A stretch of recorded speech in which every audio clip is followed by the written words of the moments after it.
Hello നമസ്കാരം. എല്ലാവർക്കും Dev's cooking വേണ്ട ഓണം എപ്പിസോഡിലേക്ക് സ്വാഗതം. എല്ലാ പ്രിയപ്പെട്ടവർക്കും എൻ്റെ ഹൃദയം നിറഞ്ഞ ഓണാശംസകൾ. ഈ ഓണത്തിന് ഒരു സിമ്പിൾ പായസം റെസിപ്പി ആയിട്ടാണ് ഞാൻ വന്നിരിക്കുന്നത്. ന്യൂജൻ പിള്ളേർക്ക് 5 മിനിറ്റിൽ റെഡിയാക്കി എടുക്കാം ഈ പായസം. ന്യൂജൻ മാത്രമല്ല കേട്ടോ, നമുക്ക് ഏറ്റവും തിരക്കുള്ള എല്ലാവർക്കും പരീക്ഷിക്കാവുന്ന ഒരു സൂപ്പർ ടേസ്റ്റി പായസം തന്നെയാണിത്. നമുക്ക് വീഡിയോ കാണാം. കാണുന്നതിന് മുന്നേ എപ്പോഴും പറയുന്ന പോലെ എൻ്റെ ചാനൽ ആദ്യമായിട്ട് കാണുന്നവരെ ഇഷ്ടമാകുന്നുണ്ടെങ്കിൽ ഒന്ന് സബ്സ്ക്രൈബ് ചെയ്തേക്കണേ. തൊട്ടടുത്ത് കാണുന്ന ബെല്ലൈക്കൺ കൂടെ പ്രസ് ചെയ്യാൻ മറക്കണ്ട. ബെല്ലൈക്കൺ പ്രസ് ചെയ്യുമ്പോൾ പുതിയ വീഡിയോസിൻ്റെ നോട്ടിഫിക്കേഷൻ കിട്ടും. അപ്പോൾ ശരി, നമുക്ക് ബൂന്തി പായസം എങ്ങനെ റെഡിയാക്കുന്നതെന്ന് നോക്കാം. ആദ്യം നമുക്ക് ചുവട് കട്ടിയുള്ള ഒരു പാനോ ഉരുളിയോ അടുപ്പിൽ വെച്ച് കൊടുക്കാം. എന്നിട്ട് ഞാനൊരു 3 ടേബിൾ സ്പൂൺ നെയ്യാണ് ഒഴിച്ചു കൊടുത്തത്. 3 ടേബിൾ സ്പൂൺ വേണമെങ്കിൽ കുറയ്ക്കാം കേട്ടോ.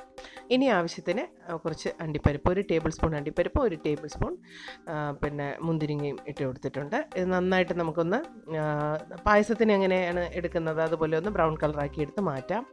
അതാണ് ഫസ്റ്റ് സ്റ്റെപ്പ്. ഇനി ആ നെയ്യിൽ തന്നെ നമുക്ക് വേറൊരു കാര്യം ചെയ്യണം. ഞാൻ 1/2 കപ്പ് ചൗവരി ഒന്ന് വേവിച്ച് വെച്ചിട്ടുണ്ടായിരുന്നു. 1/2 കപ്പാണ് എടുത്തത് കേട്ടോ. ആ കപ്പിൽ ഒരു 250 ml കപ്പിൽ ഹാഫ് അതാണ് ഞാൻ എടുത്തത്. അപ്പോൾ അത് നന്നായിട്ടൊന്ന് നമുക്ക് വഴറ്റി കൊടുക്കാം. വേവിച്ചില്ലെങ്കിലും കുതിർത്തെടുത്താലും മതി. അത് ഒറ്റയായിട്ട് കിടക്കണം കേട്ടോ. നമ്മൾ തണുത്ത വെള്ളത്തിലൊന്ന് കഴുകിയെടുത്താൽ മതിയാവും. അപ്പോൾ അതിൻ്റെ പശയൊക്കെ അങ്ങ് മാറിക്കോളും. ഇനി ഞാനൊരു വലിയ കപ്പ് നിറച്ച്, ഏകദേശം 300 ml കപ്പാണ്, അത് നിറച്ച് പാലെടുത്തിട്ടുണ്ട്. ചെറുതായിട്ടൊന്ന് ചൂടാക്കിയ പശുവും പാലാണ് എടുത്തത്. ഇതിലല്ലെങ്കിൽ നിങ്ങൾക്ക് സാധാരണ തേങ്ങാപ്പാലും എടുക്കാം. ഒന്ന് തിളപ്പിക്കാം കേട്ടോ.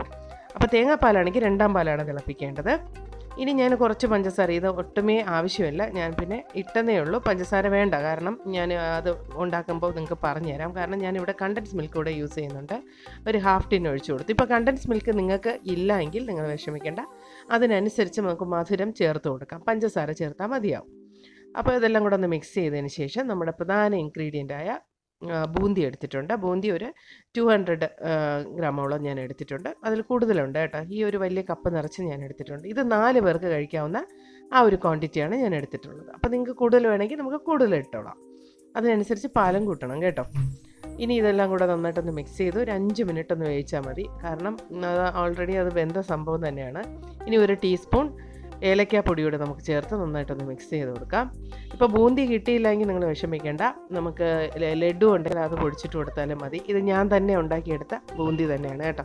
അപ്പോൾ ഞാൻ ലഡുവിൻ്റെ വീഡിയോ നിങ്ങൾക്ക് ഇട്ടിട്ടുണ്ട് ഇതിന് മുന്നേ, അതൊന്ന് നിങ്ങൾക്ക് നോക്കിയാൽ കാണാം. ഇനി നമുക്ക് വറുത്ത് വെച്ചിരിക്കുന്ന കിസ്മിസും നട്ട്സും കൂടെയൊക്കെ ചേർത്ത് മിക്സ് ചെയ്യാം. അപ്പോൾ 5 മിനിറ്റ് പോലും എടുത്തിട്ടില്ല ഈ പായസം. അത്രയ്ക്ക് എളുപ്പമാണ്. അപ്പോൾ നിങ്ങൾക്ക് മനസ്സിലായിട്ടുണ്ടാവും ഇത് എത്ര മാത്രം എളുപ്പത്തിൽ ഞാൻ റെഡിയാക്കിയതെന്ന്.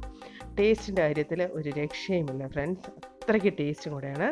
അപ്പോൾ നിങ്ങൾ എന്തായാലും ഈ ഓണത്തിന് ഏതെങ്കിലും ഒരു ദിവസം ഈ പായസം ഒന്ന് ട്രൈ ചെയ്ത് നോക്കണേ. ട്രൈ ചെയ്ത് നോക്കിയാൽ നിങ്ങൾ തീർച്ചയായിട്ടും ഇനി ഏത് ഫംഗ്ഷൻ വന്നാലും എളുപ്പത്തിൽ ഈ പായസം തന്നെ റെഡിയാക്കും, ഒരു ഡൗട്ടും ഇല്ല. അപ്പോൾ വീഡിയോസൊക്കെ ഇഷ്ടമാവുന്നുണ്ടെങ്കിൽ നിങ്ങൾ തീർച്ചയായിട്ടും കമൻസൊക്കെ ചെയ്യുക. എല്ലാവരും സന്തോഷമായിട്ടിരിക്കുക. ഹാപ്പി ഓണം. വീണ്ടും നല്ലൊരു എപ്പിസോഡുമായി കാണുന്നവരേക്കും stay safe and good bye.